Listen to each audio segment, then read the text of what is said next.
Good evening, good afternoon, or whenever you happen to be listening to this. Welcome to another special episode of the Film Realist Podcast, the film and TV podcast from a complete nobody that's hopefully for somebody. I am lucky today to be joined by who I consider to be a somebody, the third somebody.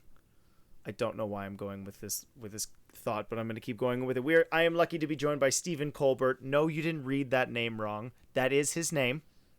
Of Snyder Minute, of Screen Rant. Have you picked up any more jobs? Because Rob's title took me forever. They're always in flux, but I think that's the majority, yeah. Okay, awesome. Thank you for joining me, Stephen. So we are fortunate, I say we, just as the listener base, and myself, lucky enough to have you on the show to talk about all kinds of things DC. If you are not aware, Stephen and his co-host Andrew are currently running 3 concurrently podcasts on different Zack Snyder films, with BVS by the Minute being the original podcast, slowly working your way through Zack Snyder's Justice League. I believe you're up to part 5 of the chapters. I think we are. Early on we were very eager about, like, let's just do all these, and then pretty quickly we're like, you know what, let's finish one before. But yeah, I think we did 5 of the chapters on that. Yeah, part 5, and then Army of Dead you did a couple episodes just based on theories and general impressions. And you've kept teasing Man of Steel, and I can think of no better segue than our first piece of news, which is that the Man of Steel of the modern era of cinema is back. Henry Cavill officially announced that he is back. He will be back playing the Man of Steel. Now, before we go any further, Timecodes will be in the description, so if you want to jump around, that's totally fine. There will be spoilers in this section for Black Adam. So if you have not seen Black Adam, or you have somehow buried your head in the sand over the last, 4 months of potential rumors and news, don't listen now. Maybe go watch Black Adam. You can listen to my review. I mean, if you haven't seen it, The Rock will kick in your door and tell you the post-credits scene. So. Can we talk about that really briefly? Well, we've had conversations prior to the film coming out. I don't know if it was my Twitter or Film Realist, released shots from other movies that were in the first Black Adam trailer, which did not set my hopes high, but I try to go into a film completely open-minded. And, I'm not going to give my whole spiel on the review, but we were on similar wavelengths prior to the release of the film. But the fact that in all of the junket interviews that I have seen, every person who has spoken to The Rock, he asks them what they thought of the post-credits scene. Yeah. Which would be okay, I think, if those interviews aired on, like, Monday. But the fact that all of them were prior to the film's release date, and for context, I saw the movie on the Thursday, like, when people are really excited to go and see it. And so that I was shocked by that was happening.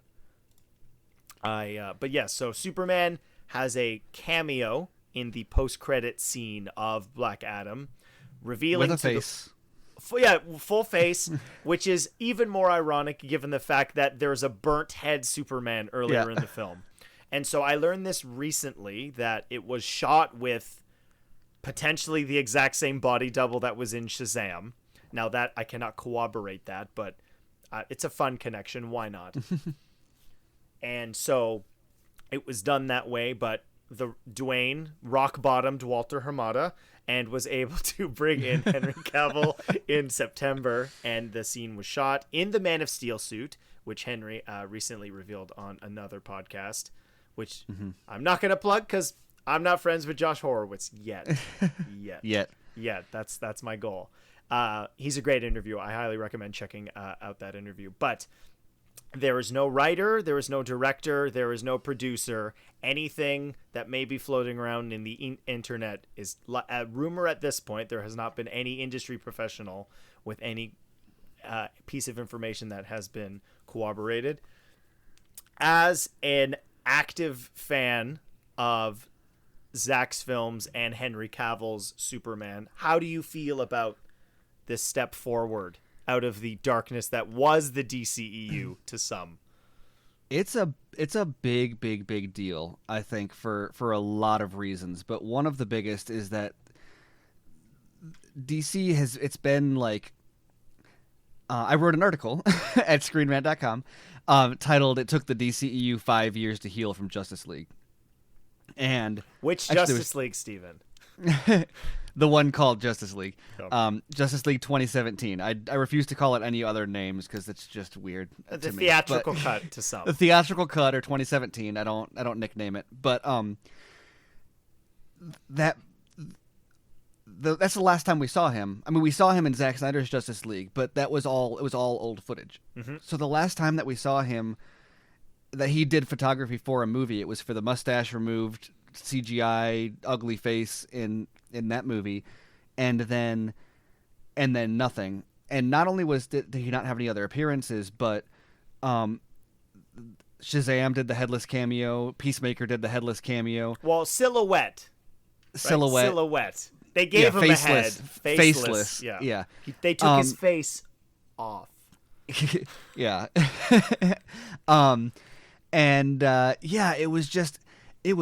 It was awkward because they're talking about, like, it's not clear. Are they rebooting the DCEU? Are they continuing? And if they do, like, is Affleck gone? And now it looks like, Affleck is back, but Cavill was still gone. And it was just the amount of damage that movie did, not just in terms of how bad it was and having the drama of the Snyder Cut kind of be, like, on their back for 4 or 5 years until that came out. But, like, Henry Cavill, I think because the movie didn't do, like, Avengers numbers, people didn't really judge it very accurately in context. But, like, on release, it was heralded as a huge success. It wasn't until, like, the post Avengers days when everyone is like, "Oh, less than $1 billion is a bad thing." And, like, I'm not, for anyone who is, like, the typical, like, well, that second week drop or whatever, like, go look up Deadline, go look up THR. Everyone, when they reported the first weekend box office or, like, the ongoing box office results of that movie, it was all very positive. It wasn't until, like, Batman v Superman came out and people started saying, "Oh, it was underwhelming. Oh, it was whatever." But Warner Brothers was just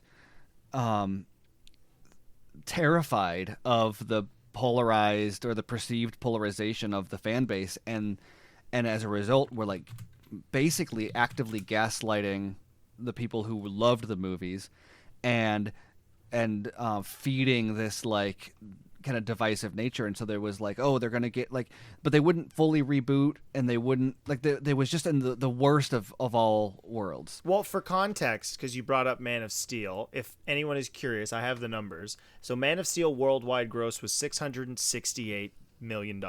Right. Now, one could argue, by the way, adjusted for inflation in 2022 dollars, that's like 850 million, something like that. Which is, that's a very close number to another film on the list. Yeah. But for context, because I think this is important, like, obviously there is going to be a higher assumption of success under Superman. Now, if the people at Warner Brothers were paying attention, that doesn't necessarily mean anything Superman Returns. But outside of Avengers, which you brought up, Man of Steel grossed more than all of those films.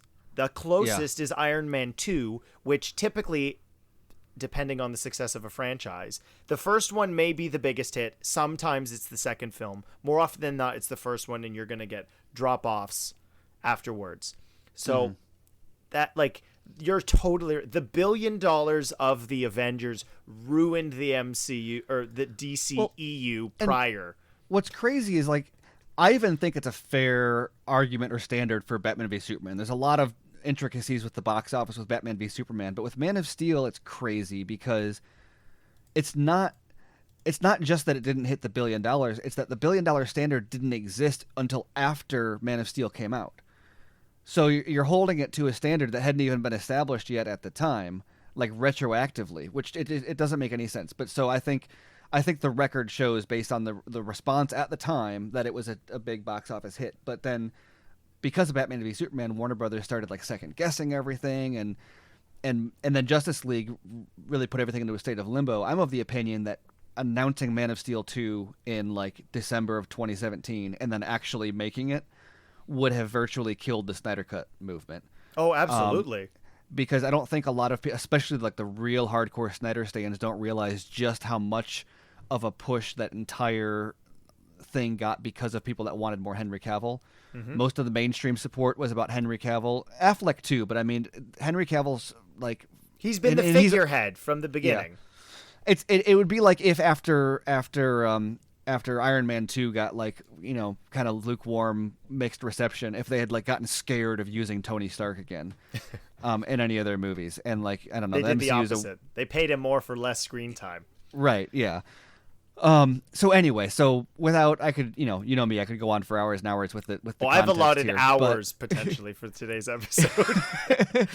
But the fact that is now finally like, they're no longer like wringing their hands over this, and they firmly planted a stake in the ground and said, no, Henry Cavill is back. It makes a huge, like, people know what's going on. Like the fact that scene was such a big deal, even though I think I got the impression of what your thoughts on Black Adam were, but I wasn't a huge fan. It was fine. It wasn't terrible, but it was definitely not what it was heralded as, but it wasn't like the worst thing. It was just frustrating. It was like it wasn't what it wanted to be. It was like the Immortals to 300 is like it was like the knockoff of... Didn't Immortals have Henry Cavill, or am I thinking of something else? You might be right, actually. That's ironic. I think he was in that. He was in one of those. No, I just thought of this joke. Yeah, he is in Immortals. He plays Theseus. Yeah. That's hilarious. No, I just thought of this now, and I'm bothered I didn't make this joke last week we're in the same week.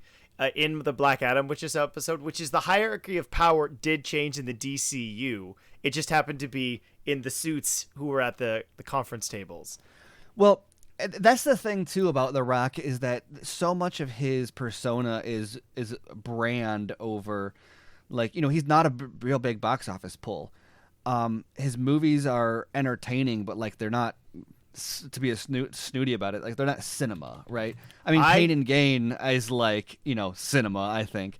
But I love Pain and Gain. Yeah, Pain and Gain is great, but that's a rare one on his filmography. Well, I said this to one of loyal listeners of the show, Jermaine. I know you're listening to this because it's going to be a mostly DCU episode, which is like he's been critic proof, which is impressive to say the least. Like I brought this up in Black Adam, which was one of the things I did like about the film, because a lot of it felt very cookie cutter to problematic degree. Focus group is a good way of putting it, which was like, when he played Hobbs for the first time in Fast 5 and was a true antagonist to the group, like that was the Rock that I enjoyed seeing back, because since then he's been leading man can only take so many punches. Mm-hmm. And then he's just made he's clearly very successful as a producer, but you're right. Mm-hmm. Like his films aren't $1 billion films or blockbusters. They're just they're good, and he knows what his audience wants from him. And they've got pretty good legs too. Mm-hmm. Jumanji had massive legs. The first one, Welcome to the Jungle, which was one of the most surprising things of that Christmas season. Mm-hmm. So this is even to slight him so much as that he'll talk about stuff like the hierarchy of power, and I mean. You know a lot about him from his, and I'm not even a wrestling fan, but from knowing his wrestling presence. I mean, it's all about the game. It's the PR. It's the setting the narrative, and it's like the hierarchy of power thing. He doesn't care if it does or it wasn't about the actual. It wasn't about Black Adam coming in and being the new biggest thing. It was about position. It was about the energy of saying that he would be. Maybe it was about the executive shuffle. Maybe it was even about Henry Cavill. The point is that the point that he wanted to make was that Black Adam would change things. And while I'm not a fan of the movie, and I'm not even a fan of telling stories via post-credit scenes like the MCU, I think it's a really, really fancy press release saying Henry Cavill is back, right? Like that's the functional purpose of that. It doesn't impact the story of Black Adam or anything. It's just a fancy reveal for what would otherwise be an article in the trades. You're totally right, because I mentioned this in the review, which is I would have been way more excited. I mean, I should preface this. I am very happy to see Henry Cavill in the Superman suit. That, moving forward, that should go without saying. Mm-hmm. But in terms of story points, it would have been so much more satisfying to see Shazam at the end of Black Adam.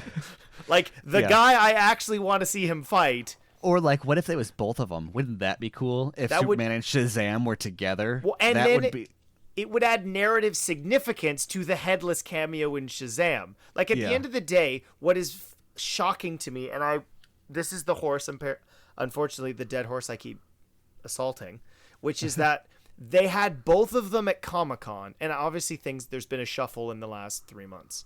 Or, I mean, significantly since the Discovery purchase. But the fact that Zachary Levi and Dwayne Johnson were both at Comic-Con, and there was, like... The Rock, at the end of the day, is a showman. He's a very successful showman. Didn't want to play up the fact that these two are supposed to be, like, enemies. Well, and there were rumors that Henry Cavill was going to be there, which people keep on asking me if I believe that The Rock planted those rumors, and I'm not going to say a bridge too far because it makes a lot of sense. I'm just not going to say it. It's too conspiratorial for me to put my flag in, but I like the theory. It certainly would have been a massive deal because they had nothing at Comic-Con. It was maybe Warner Brothers' worst Comic-Con in the, like, 21st century of going to Comic-Cons. And I think a lot of that was as my article on ScreenRant.com said, I think that was kind of intentional on The Rock's part. I think he was making a point with, like I always say, he knows how to get cheers, and he knows how to get boos, and he knows how to intentionally get a crowd to boo him, or how to avoid having a crowd boo him. Right, his entire personality is around knowing how to kind of manage a crowd. So if he walks into Hall H and he says something about Superman that gets everyone to go ooh, like, that wasn't an accident. Mm-hmm. And I think that because what I was expecting when the Superman rumor popped up was that Shazam would come out and they'd start, like, some sort of a wrestling style, like banter challenge back and forth, whatever. Yeah, and trash talk back and forth. And then like and then there's, like, some music plays and there's some smoke and Henry Cavill walks out in the Superman suit and he's like, "No, both of you shut up." Yeah, and they go full Loki from Thor: The Dark World. Right? Like, that would have brought down the house. Yeah. But as we know now, Henry Cavill did have COVID. Well, he even if he didn't, Walter Hamada wasn't gonna be chill with that. But yeah. So anyway, with the Shazam thing, I wouldn't be shocked if The Rock wouldn't want that because it would distract from his effort to bring attention to the failure to cast Superman. Mm-hmm. I think he wanted all eyes and ears to be expecting Superman, and then be like, "Oh, by the way, he's not cast," because that was his power move to get Cavill back, kind of making a point to Hamada. But anyway, I can't remember if we're on a tangent at this point or still. I think it fits in, like, so that was no. I think that was a great way of sort of, like, encapsulating what is actually going on. And I know I've seen your tweets because they're public. They're not private, which is, like, some of the people who have been suggested around it. I don't like. Obviously, Christopher McQuarrie was one of them. Mm-hmm. I think I had it and I lost it. What's going to be most interesting to me moving forward with the DCU, the DCEU, and there is more to talk about with that. But before we get there, it is one of the most interesting film universes happening because of its dysfunction. Literally anything can happen, which I think is problematic given we talked about earlier, like obviously there are hardcore awful trolls in every fan pool. Unfortunately, the Snyder fans seem to be some of the most active, which is unfortunate given the positive done by a lot of people in the Zack Snyder fan camp, Into the People being a great example, and money being raised for suicide prevention and mental illness. But what I'm very curious about is like with Henry's comments about being brighter and whatever, like I'm really curious what his perfect Superman movie looks like. Like people have talked about it as Man of Steel 2, but like in my head, whenever because there is that little movie called The Flash, which is the ultimate, unfortunately phrase is now ruined because of 2016, trump card is that nothing is locked in terms of what the universe means. If you are a fan of the animated films that DC releases, Flashpoint being a version of that, also Justice League Dark: Apocalypse War being another example of that, which is like nothing in the DC universe is ever truly fixed. And the fact that he is coming back, I think, is certainly a positive sign of where things are going, but infinite potential is maybe not necessarily a good thing. And because Warner Brothers and Star Wars sharing this unfortunate press poison, which is announcing things that don't happen. I would have loved to have seen Justice League Part 2 in July of this year, I think. Oh, man. It was something like that? No. Part 2 would have been in 2019. 2019. We'd be at Part 3 by now. Or if they had done it back to back, like they were talking about, I mean, that could have all been done by now, and they could have rebooted or whatever they wanted. We don't know what's going on. Obviously, it is exciting. I think, regardless of how you feel about the previous films starring Henry, it is a testament to the positive reception that this announcement has had, which I think, for the first time in a long time, there seems to be a unified yay, which hasn't happened in a long time. Well, and I think that's why I was talking about like Warner Brothers kind of gaslighting fans to an extent before, because it's not a controversial thing to want more Henry. Like there are some vocal people who have like, oh, he's not good or whatever, but do you want Dean Cain? Like the resistance, the resistance to him being back is so weird, and then for them to like pretend, I don't know, there was just a level of like Dwayne Johnson just saying like we listen to the fans, even though I hate that phrase. I think you don't always want to do that. Yeah, and like I don't think listening to the fans is inherently a good or like right strategy, but just to be like, oh hey, we hear that you want a thing is so like there's a level of like, no, we're gonna do this thing with the DC movies. We have a plan, and like the plan never manifested. And I think that him like putting the emphasis on like the hierarchy of power, regardless of if it changes, regardless of who's at the top or who's at the bottom, where Black Adam fits into that, acknowledging that there is a hierarchy of power and that Superman belongs on that is what's wrong. He's one of the Trinity. You have three people. You have Batman, you have Superman, and you have Wonder Woman. And so if you're trying to build a universe, even if you're not trying to do the whole, expansive Justice League 1, 2, 3 thing, if you have a shared universe for DC and you don't have Superman, like if Superman is in limbo, you don't know who's going to play him, you have faceless cameos. Look at how that restricts the way that you can grow that universe when he's off the board. You can do Gotham City Sirens, you can do Suicide Squad, you can do you can do this stuff, or not Gotham City Sirens, Birds of Prey, and the fantabulous emancipation of one Harley Quinn. Exactly, which I liked, and you can do all those, but there's no. But that film was also, as an example, was also limited to poor fan reception. There's a reason Joker's not even in it. Yeah, it's a cartoon. Yeah. Right? So it's like, we're going to make a movie in this box because, let's face it, like blockbusters for the most part, you need to play in your sandbox. Yeah. But then they're like, but wait, you can't use this shovel or this bucket. Yeah. You have to use your fingers. Yeah, exactly. Or if you reference this corner of the sandbox, you can't use a name or you can't use a face. It's like, it makes the whole universe, a universe that was getting really big, it makes it feel so much smaller and constrained. Well, and so Black Adam has that problem. Right? Like we had 3 people on the JSA, which if it's not a joke in an upcoming Deadpool movie, I'd be shocked because that's what it felt like to me. Like we can only afford 1.5 X-Men. Yeah. And you couldn't use the word league with the previous word being justice. And the entire movie had to be placed or set in Kahndaq. Yeah. Right? And you can't go anywhere else. But and how does that feel? Like once Henry Cavill steps out of the smoke in that post-credit scene, all of a sudden you're like, oh wait, you can do all this stuff now. And he can have a hair curl because he didn't have one before. But like all the handcuffs of like, we can't have his face, we can't acknowledge who he is. We're uncomfortable to even acknowledge that Superman exists because of the we don't know if we can do another movie. I don't feel that way anymore. Like I'm like, you tell me like, oh, they're gonna do a Justice League. I'm not like, well, you got to bring back Cavill or recast him, and then if you recast him, what do you do? Do you get a Cavill lookalike, or do you explain it in Flash? But it's just that's so no. Even though fans might want to be like, oh, multiverse, let's talk about it. Like that's the most draining way to talk about this. It's like the most corporate, stupid, like talking about dealing with casting problems through the multi. Oh, it's just. What's that great one of the, speaking of post-credit scenes, ones that are good, in 22 Jump Street, when they did all of the ones and they had Seth Rogen in the place of Jonah Hill for one of them, and then they go back to him. Yeah.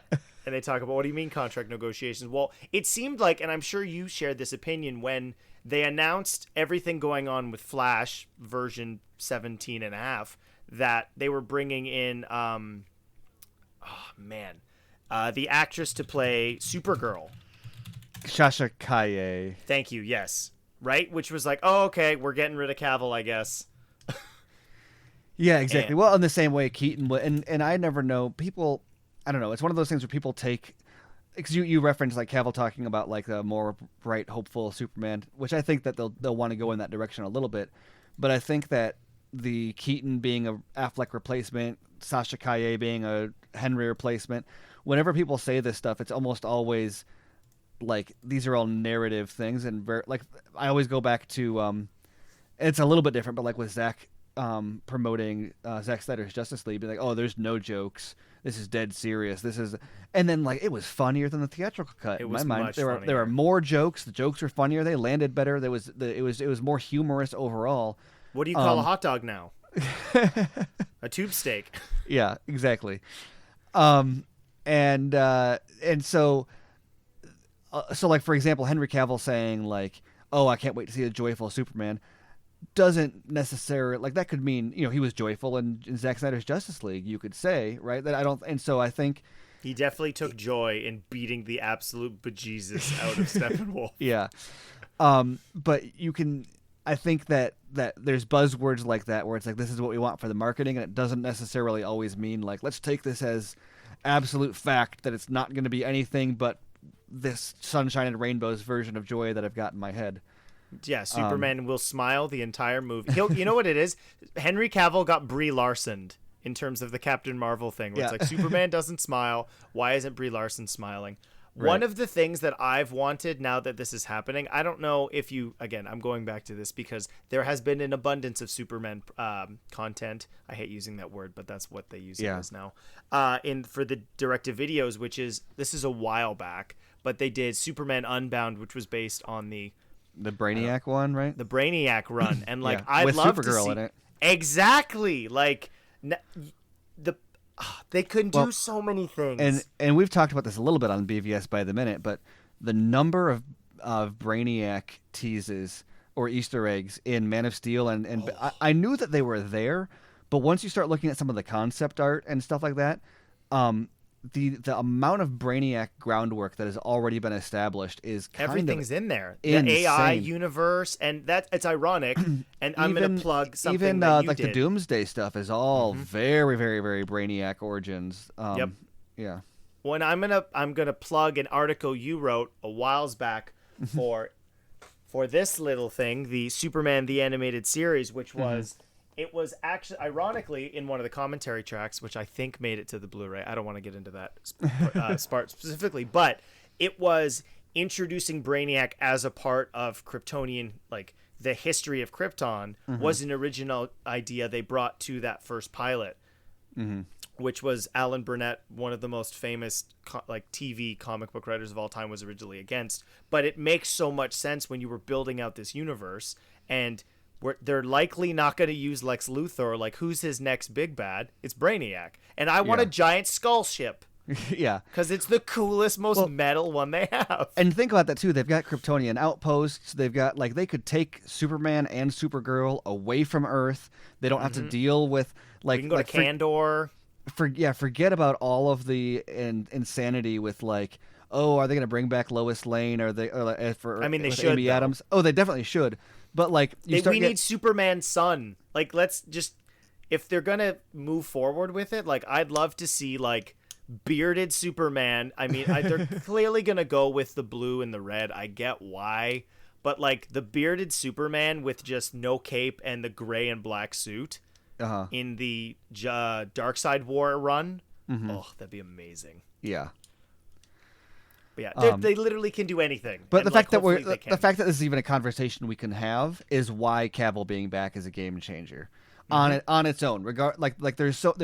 There's opportunity for like what the franchise can be. It's no longer like, well, let's think of all these street level stories that don't acknowledge Superman. Like it's like they had the Netflix problem when Marvel was letting the big green guy, Jeff Loeb. Yeah, Jeff Loeb. Yeah. Speaking of space, that is the perfect segue into the piece of news. You have an idea of what's going on, but not the whole thing. Which is, so Power Rangers Cosmic Fury, which will be the 30th season of Power Rangers. Now, I know your son, you just started watching Mighty Morphin with him, correct? We were. He hasn't. We didn't finish that because he got sidetracked into. He's a Minecraft super fan now. Sure. Great game. But he does watch. Not the Netflix original one, but he was watching another one of them on Netflix. But yeah, we're dabbling in Power Rangers. So there were 2 previous Power Rangers announced coming back, which I'm not sure if you're aware of, so we can go through the whole list. So that was David Yost, who played Billy, and Walter Jones, who was Zach. So the original Black and Blue Ranger were confirmed earlier in the year, but at a toy event, because of course. Right, where else? They have announced the other returning Rangers, where some of them are rumored. So Johnny Young Bosch, who played Adam, the second Black Ranger, will be returning, as well as Steve Cardenas, who played Rocky, the second Mighty Morphin Red Ranger, as well as Karen Ashley, who was Aisha, the second Yellow Ranger, and Catherine Sutherland, who played Cat, ironically. That whole storyline, I don't know if you got that far. She started off as an evil white cat and then eventually became a human who was in love with Tommy. It's a whole thing. Man, the 90s were great. She was the... Yeah. I recall that happening, but I would never be able to tell you anything about it other than just being aware of the zeitgeist. Yeah, and so she was the second Mighty Morphin Pink Ranger, and then a new cast member, Charlie Kirsch, who the big rumor is, and I mean, it's probably a safe assumption at this point, she will be playing Trini's daughter, because obviously, that would be smart too. Longtime fans would like that a lot. Yes, I imagine. I guess I don't know a lot about Power Rangers fandom, but knowing about Trini, I feel like that's something that would mean a lot to longtime fans. Yes, because I always mess up her first name. But the original Yellow Ranger passed away in a car accident quite a long time ago. So yeah, I am most excited about this. We talked about how metal Power Rangers can be, and the show just keeps on chugging. 30 years is not something that just happens overnight, literally decades worth of content. But a celebration of other Power Rangers is something I'm really excited for. As somebody who grew up with the original series, like there's been a lot of Tommy worship, which I do understand. But what's most notable for me anyways is that David Yost is back as Billy, because if you follow any of the history of the show, unfortunately there was a lot of harassment at the time. David Yost is a member of LGBTQ plus Twin Spirit, and unfortunately there was a lot less acceptance for that at the time. And the fact that he has come back, he had not been on the show since I do not believe he's in Turbo, a Power Rangers movie. I haven't seen that one in a while, but I know he was in Zeo, the second official series of the show. So a full Mighty Morphin reunion is awesome. This is the first time the show, I mean, if you're listening to this and you're a Power Rangers fan, you know this, but I'm helping Steven get on our level, which is that this is the first of the shows to get a third season. So they're going into, nice, which is a big deal. They're continuing the same cast that was in Dino Fury. So I'm very excited. No. Obviously, this will be on Netflix. It comes... I was going to say, can you clarify the logistics of... So the most recent season or past couple seasons have been produced by Netflix? Yes. So there was the purchase of Power Rangers. So Saban had purchased it back from Disney in the mid-aughts. No, it was the aughts? No, the 2010s. And then it was on Nickelodeon, and then more recent. So Dino Fury has been the stuff that's been airing on Netflix. Okay, but is Netflix does they have a creative input on that, or are they simply to some degree? I believe where they're working on. It's been all over the place. They're supposed to be an animated series from a shared universe from Adi Shankar, right? Wasn't Adi Shankar doing an animated series? I don't know what he's doing. I don't know if he knows what he's doing right now. I love Adi's work, but I'm honestly, out of anything he's been involved with, I'm most curious about the Castlevania sequel series that's coming out, because I absolutely love that show. So yeah, Dino Fury is on Netflix, and the third season is being titled, instead of, because for a while, or from the Saban 2010 shows, for the second season they added Super into every season. Oh, okay. So each of those shows ran for 2 seasons, and now Dino Fury's third season, because they're going to space. If you don't know what I'm referencing, it's Tim Curry saying space. It's fantastic. I was watching a Scooby-Doo Halloween video with my wife the other day, and he's in it, and I'm like, do you know about Tim Curry saying space? Because it's one of the best audio clips of all time. So they're going to space. And so this reunion, I'm very excited about this. The reunion, it seems like they're really treating the history of Power Rangers with respect. Not all the anniversary specials are treated equally. I would think the last great one was, unfortunately, the 10th anniversary, which was 20 years ago. It's so weird to talk about stuff this way. Every time I start to talk about stuff like, it was 2 decades ago, I'm like, you know what? I don't need to... Yeah, it's like when they start making like movies about the 90s as a time period. Yeah. Like, nope, I'm out. Like, yeah. I was doing math the other day, like, oh, my kids will move out of the house and I'll be this old. I'm like, oh. But yes, I posted a video on Twitter about some social media predictions or something. It's a complicated, but that I watched in like 2007 that I was like, whoa, that's crazy. And it didn't come true the way they said it would, but like conceptually it's very in line with like kind of how things went along. And I went to repost that and was like, oh, it's just a video from 2007. And I was like, oh yeah, that's like a decade ago ish, right? Yeah. And then and I saw on YouTube it's like 15 years ago, and it's like a decade and a half. What? 2007. Oh man, The Rock was cast as Black Adam 15 years ago. Yeah, like we've had. I want to look this up really quick. I'm sure I could do the math off the top of my head, but I don't want to. How many Fast and Furious movies have we had in that time? Let's see. We have had all of them. Oh no, not all of them. You said 2007. Yeah. Okay, so 1, 2, 3, 4, 5, 6, 7. 7 films. Well, and 30 Marvel movies. And 30 Marvel movies. Yeah, that's true. So yes, we've talked about all the things. So yeah, I don't know. I'm excited about Power Rangers. I've had a harder time keeping up with the shows. I did finish the first season of Dino Fury and I did really enjoy it. So I'm looking forward to another anniversary special, because sometimes this means they re-release the toys. And I have the versions, the stupid expensive versions of the Morphers. I even put my Adam Power coin in, because he's one of my favorite Rangers. But let's get to the other reason I had it in the show. I mean, if we get into a Power Rangers ramble at the end of the show, that's the end of the show. But yeah, obviously there's been a big shakeup. You referenced. I'm going to reference another article that you recently posted on. Yeah, it was you on screen, right? I think, right? I don't know. I don't know what it is. Wait, this might not have been you. Am I gonna? No, it wasn't. It seemed like a Stephen title, which was Will James Gunn being fired from Marvel end up saving DC? Oh. Which is but no. So why are we talking about James Gunn? You may not know, because I think this is a real film Twitter thing that happened this week, which is that James Gunn and Peter Safran, I think. Yeah, they are the leads of DC Studios.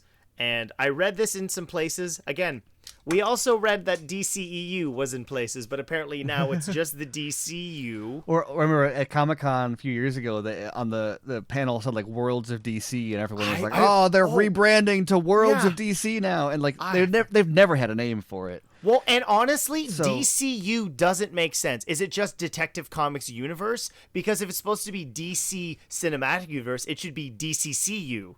Yeah. I don't...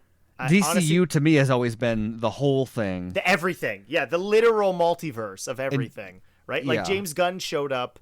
If you're watching the video version of this, I have the James Gunn cameo from Harley Quinn as the header image for this discussion. Because it was the one that I wanted. Obviously, if you're looking for full written versions of this, I'm going to shout out friends of the show. Go to Screen Rant. That's where I go for my news. So check them out there. But yeah. What was your initial reaction to this? Because I haven't said anything yet, but I'm most curious how you feel. I did see one tweet, but I'm not going to reference it. I will say, well, I think one thing I tweeted, which was I wish I could articulate the something about my first reaction or the way I found out about the news. And I tweeted that solely so that I can quote tweet it in a couple of years to explain why I can't articulate it yet. And that's all I'll say about that for now. Very interesting story there. Everyone will hear one day. But my first thought though is, I don't know. James Gunn is like weirdly controversial for a variety of reasons that don't need to be. I get the tweets that people are obsessed over, and that's he was an been there, done that. Like that's over. I mean, yeah, but it's what I don't know. I don't need to get into it to unpack that whole thing again. But like. The aughts were a time period, people. Dane Cook was the most popular comedian. Yeah, there's I don't know. So it's not even. It's just time. Time is a thing. Experience another decade. But I think there's a lot of people that are really concerned that he's going to make everything into a James Gunn movie, and like I didn't like the Suicide Squad very much, and so I can appreciate that. I thought Peacemaker was great. But I think what's really big about this that a lot of people aren't focusing on is the fact that a major studio just put a director as a lead of a studio. He's not a producer. He is a filmmaker, and he is in charge of I think they called it DC Studios, right? Yep, that also means. So not only is he getting up, but actually DC Studios is now a thing. And also Joker exists outside of that, which is another logistical thing that's brilliant. That if they allow the DC property to be used outside of DC Studios, like that's the problem with Marvel Studios. Imagine if the Marvel property was allowed to be used by like 20th Century Fox still for like one-offs or whatever, and then the MCU was its own thing. I think they're going to do that here, but that's another tangent. We're gonna get DC Studios, then we're gonna get Black Label / Vertigo. Yeah, and the fact that there isn't an organized studio above those is exactly what my problem with Black Label was. Always you ruin the concept of Black Label by making it a label. Right. That's once it's a label, it's no longer the thing that made it special. And so, I love if that's what they're going to continue to do, is let them do Joker and that kind of stuff outside of the DC Studios. Safran, oddly, I'm not really a fan of either of them. As like James Gunn is great at a lot of specific things. Didn't love Guardians 2, didn't love the Suicide Squad, but I think he's a good creative mind, and I think he's a good collaborator and he's the type of guy who will be willing to try crazy stuff. And he's not someone who he respects giving someone an artistic vision and letting them do their own thing. Mm-hmm. So just because he happens to like love his needle drops and including, ridiculous humor in all of his movies doesn't mean that he's not going to give a dead serious movie to someone else. I'd say even arguably the opposite. He would be, as a creator, more interested in branching out more so than solidifying the tone. Like Scooby-Doo 3 that Twitter really wants made now. Yeah. And also Safran, not a fan of him either. From a creative perspective. I mean, nothing against him like personally, but just he's what I saw him saying during the Aquaman press and stuff was just very like, I don't know, but I love the combination because Safran does have a good handle on budgets and on like logistics and working with talent. I mean, he's got a relationship with James Wan that's cool, and James Wan's a great filmmaker. So the idea of having a filmmaker and a producer in charge of the brand, I think, covers two areas that they've always struggled with in the past. Where under Snyder, they had a great filmmaker, visionary in charge of the films, but they didn't really have. It was like a free for all on the business side. And that ended up kind of collapsing that whole thing. And so then they replaced it with Jeff Johns and John Berg. And Johns is not I know he's a creative, but he's not a filmmaker. He's a writer. And so his reaction to everything was and he's also the head of the comics. So his reaction was like to rewrite things, to fix it. And Berg is a producer. And so all of the creative energy in that situation is once again downward pressure on the creatives. My expectation or hope for Gunn and Safran is that Safran will I don't know. I'm overanalyzing my pronunciation now. Safran. It says he's from Saf. New York. Let's call him Safi. Peter Saf. Peter Saf. He I believe that if he just runs the business side and James Gunn runs the creative side, I think we could see some really, really, really cool stuff for some really cool people and a lot of diversity in types of projects at that. And maybe I'm wrong, but it is if you look at what they've done wrong in the past, this is the most fresh and concrete and smart.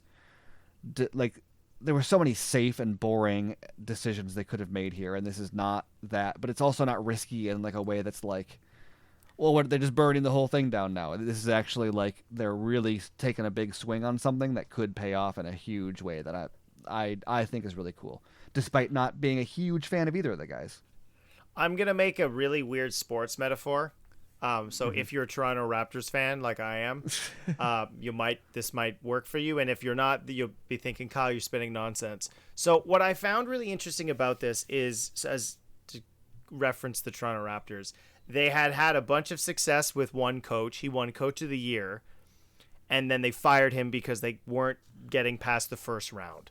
So we can use that as a certain dollar mark if you want in the business sense. This metaphor is getting better as I think it through. And so like they fired the Coach of the Year. And then they went on this search outside, like they interviewed other coaches amongst the league to get this team over the metaphorical hump and onto the next round to a championship, whatever. And so they did all these interviews and whatnot, and they wound up hiring a guy who'd been the assistant coach with the team for like 3 years. And that year, they went on to win the NBA championship. So the fact that like Warner Brothers, for once, looked like, okay, we need, like, they had an idea of what they wanted. They looked for other places. Like, you can kind of follow any tabloid, really, on who they were looking at. And then you do already, like, we've known James Gunn has been under both umbrellas since the Suicide Squad. Well, obviously, after Guardians of the Galaxy, he was supposed to be like a mini Feige for their cosmic universe too, if you remember that. At least it was reported. And then that all kind of went away when he left. So it makes me wonder if maybe he even had a creative consultant role over there too. Well, I know he was involved with dialogue for the Guardians in, like, not officially writing credit, because I believe it still went to Marcus and McFeely, but for the Avengers 3 and 4. But since he got fired from Marvel, like, for whatever happened, he made the Suicide Squad, and then he was rehired. He's still been under WB's house, which is like they went and looked and a bunch of people said no, because quite frankly, who would want this job after the almost a decade that that Warner Brothers has been trying to do this? And eventually, like, any press release that I did see for it did say Saf is running the business and James is handling the creative. I think because of the kinds of swings James does take. Now, I thought Suicide Squad was good. I thought the needle drops, unfortunately, felt like a crutch compared to like the added, like what they did add specifically for the first Guardians. I never felt this way with like the Guardians movies, but there were the songs were all a little bit in the second one, but the songs in the Suicide Squad, it would drop, and the lyrics would be like, you're just like substituting music lyrics for like storytelling. Mm-hmm. Like that's how I felt. That sounds like what you're saying. And Peacemaker, I thought I enjoyed, but I just don't feel personally that John Cena is a lead. And I've got another gripe with it, but I don't really want to put that on the podcast, so I'll tell you it afterwards. But I thought it was fine. Like, I can understand why it appealed to a lot of people. Clearly, James's style, for the most part, seems to have mass appeal. But the fact that he takes certain swings, like, I'm going to make an HBO show starring Toilet Bowl Head, like, that, I think you mentioned earlier, like, if he's just a head creative, I think he has the mind for somebody comes to you with a great idea, like, do that. Well, and look at what he's done as a producer. Mm-hmm. I still haven't seen Brightburn, but that is not a like James Gunn joke fest movie, from my understanding. Mm-hmm. I didn't get like crazy great reviews, but the point is that a movie that he produced is a dark alternate Superman origin story. Mm-hmm. So the idea of like, therefore now every DCEU movie is going to be a James Gunn movie, I think couldn't be any further from the truth. I think he's very much someone who would say like, ooh, a Ben Affleck Oscar contender Batman movie would be a cool thing. Or a Zack Snyder Justice League 2 and 3.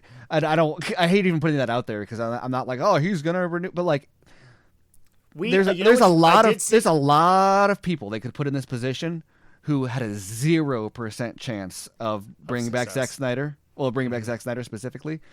And James Gunn is like a 1 to 5%. Dawn of the Dead. I did see a good hashtag that I honestly like as a fan of this stuff, like the trilogy, and I really enjoyed one, like more of the more cohesive Zack stuff, like his era, the Zack phase of the DCEU when it was named that, which is like, I like the rebuild the Snyderverse because if they are truly, and I feel like you brought this up as like James as a producer, we may finally, it's ironic because this fits perfectly in with the conversation we had about Henry coming back, like we may finally get these filmmaker driven films, the ones they promised forever and never gave us because they didn't have filmmakers in charge of the studio, which is why I say I like the James Gunn pick, is because now you've got, like, because Zach never had that authority, and I think he was maybe trying to avoid being like a studio head, but as a result of him being like, no, I just want to be a creative guy, gave other people the authority to railroad him.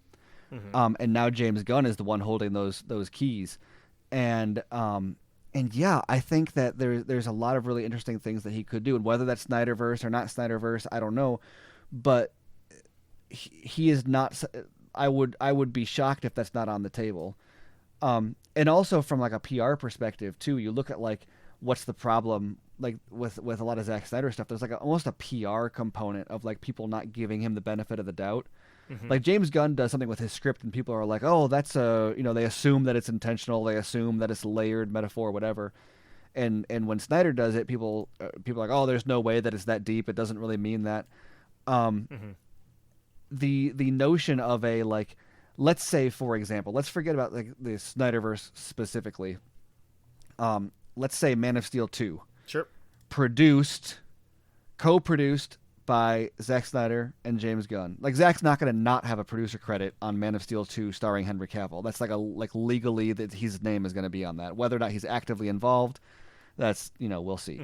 But co-produced, Zack Snyder, James Gunn, Deborah Snyder will probably be on there too. Shout out Deb. Co-written by Christopher McQuarrie, James Gunn, and Zack Snyder. Story credit. That is a movie I directed by Christopher McQuarrie. Zack, James, and Chris do press together. It's film Twitter bulletproof. Yeah, it is. It ties into the Snyderverse. It's a huge hit. Then what do you do? Right? Like, that's an insane stars aligning path, but like it's a path forward that exists now that didn't exist a week ago. It's true. I'm getting goosebumps thinking about the three of them. I know, and I hate doing that because I know that Snyder fans are going to watch this and be like, "Oh, it's going to happen," and like, no, like just chill out. what's gonna happen is gonna happen. Enjoy the ride. But like, there was a day when we did not think we were gonna get Zack's Snyder cut. Like that wasn't. Well, maybe you didn't think so. Okay, well, sorry. If there are Snyder fans listening, be like, how dare you? Okay, some people lose faith at different times. It's fluid. No, I'm. Yeah, Steven. Not all of us had storyboards like a week after the film was released. Okay, some of us nobodies. Which is why I'm the nobody and you're the some. That's why I have you on the show, because you have the credibility and I'm just sitting here in an attic. But I think if we do just get James Gunn movies, this may be my nightmare scenario. Yeah. Because I was going to say I can't take that off the table entirely. Yeah. But I think if that's what he wanted, he wouldn't take the role. No, he'd just make he would want to make those movies. The fact that he takes this role actually to me says he's making fewer movies, which means I see him being less involved in that way. I don't know, but I don't envision him siloing tone or style at all. Which would, and I think he's a smart enough guy to know, and we're going back to the sandbox metaphor, for somebody who's played in both and had the restrictions, and then I would wager a guess if you asked him, he had essentially as much, not limitless, but literally could do whatever he really did want to do with his Suicide Squad, or the Suicide. I think he basically said they didn't say no about a single thing. I think there was one. I think they said that there was one thing they said, like, you can't show Superman or something like that. But other than that, he said they had like zero notes. Right, and the fact that you talk about what he did bring back, even though he killed some of them off, like bringing Boomerang, like bringing people back from the theatrical cut. Well, embracing. Well, and he also, I don't know if you've seen this going around, he's tweeted before, I fully support the Ayer's cut being released if he wants it released. Well, I believe the most recent one, and this is where it's like, oh, he's already kind of doing that job, which is I would be in favor of David Ayer, like, of releasing it if David Ayer and Warner Brothers wanted to do so. Right. So, like, well, and here's what's crazy about that, because now he is Warner Brothers, and I think this is been officially stated on the timeline a number of times, I think, but I don't know how it gets around, because it's not like covered in the trades. Ayer has been scheduled to screen the Ayer cut on like November 5th for Warner Brothers, which now means probably he's going to sit in a screening room with James Gunn and show him the Ayer cut, and James Gunn is going to say yes or no. The autonomy for me is ultimately, you brought this up, that to me is what's most important about this entire piece of news, which is the fact that the potential is infinite, but the possibilities are now actually possible, which is something that is really exciting. And the fact that DC has not had that opportunity, like the closest they've got to this, regardless of how you feel about the Batman, it seemed like the only creatives that were able to do what they wanted to do was James Gunn with his Suicide Squadiverse, and then James Gunn with his Batman Pocket Universe.